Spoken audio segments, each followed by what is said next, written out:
നമ്മുടെ മൂക്കിന് ചുറ്റും കാണുന്ന അസ്ഥികളിൽ ഉണ്ടാവുന്ന വായു നിറഞ്ഞ അറകളിൽ കഫം കെട്ടിക്കിടക്കുമ്പോൾ അത് പഴുക്കുമ്പോൾ വരുന്ന ഒരു അസുഖമാണ് സൈനസൈറ്റിസ് എന്ന് പറയുന്നത്.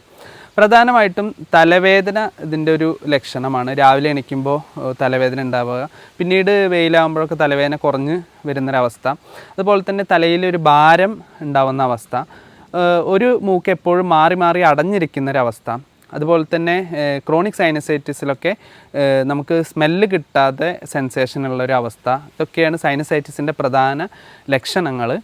കാരണങ്ങളെന്ന് പറയുന്നത് മൂക്കിൻ്റെ പാലത്തിലുള്ള വളവ്, ഡീവേറ്റഡ് നേസൽ സെപ്റ്റം എന്ന് പറയുന്നത് ഇതിൻ്റെ ഒരു പ്രധാന കാരണമാണ്. മറ്റൊന്ന് മൂക്കിലെ ദശ വളർച്ച, നേസൽ പോളിപ്പ് എന്ന് പറയുന്നത് സൈനസൈറ്റിസ് ഉണ്ടാവാനുള്ള ഒരു പ്രധാന കാരണമാണ്. നിരന്തരം അലർജി ഉള്ളവർക്ക് സൈനസൈറ്റിസ് ഉണ്ടാവാനുള്ള സാധ്യത വളരെ കൂടുതലാണ്.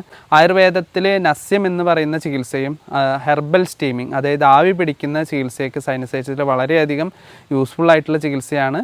കൃത്യമായിട്ടുള്ള ചര്യകളും അതായത് ലൈഫ് സ്റ്റൈൽ മോഡിഫിക്കേഷൻസും കൂടെ ശീലിച്ചാൽ നിങ്ങൾക്ക് സൈനസൈറ്റിസ് നല്ല രീതിയിൽ മാനേജ് ചെയ്യാവുന്നതാണ്. Thank you.